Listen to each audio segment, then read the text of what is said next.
मन सपना के महल बनावे, मन सपना के महल बनावे, लोग चलावे ढेला जिंदगिया के।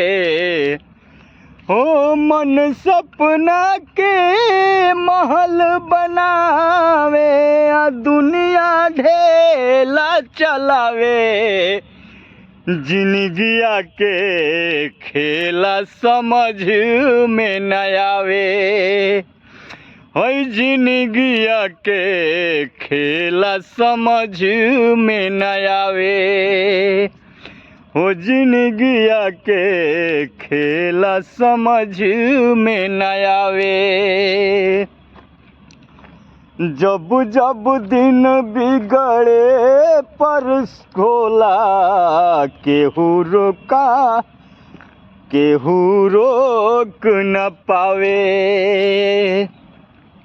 जब जब दिन बिगड़े पर होला, केहू रोक न पावे। हो केहू रोक न पावे।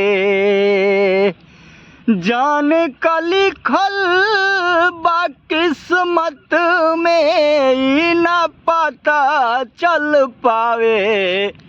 हो जाने का लिखल किस्मत में, ई ना पता चल पावे। जिंदगिया के खेला समझ में न आवे, जिंदगिया के खेला समझ में न आवे।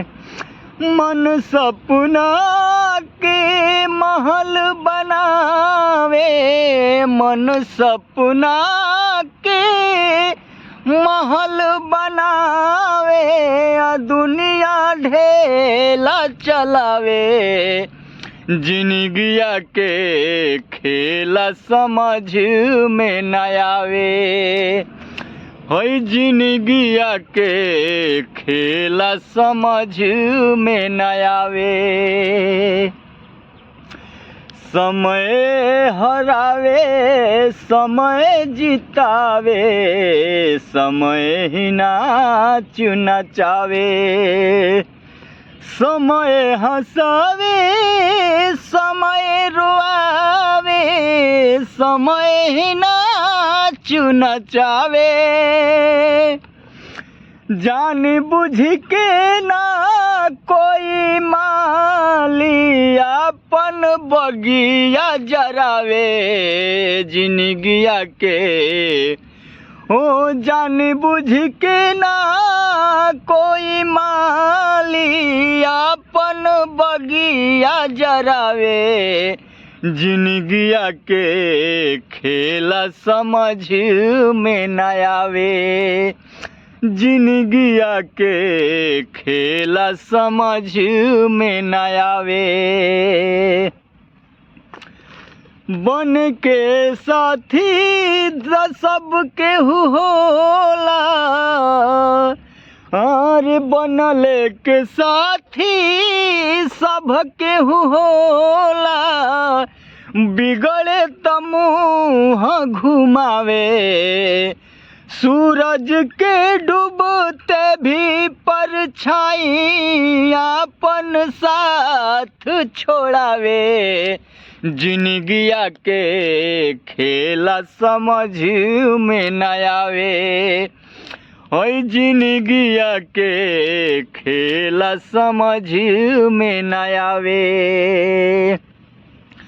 मन सपना के महल बनावे, मन सपना के महल बनावे, दुनिया ढेला चलावे। जिंदगिया के खेला समझ में न आवे। ओए जिंदगिया के खेला समझ में न आवे। जिंदगिया के खेला समझ में न आवे।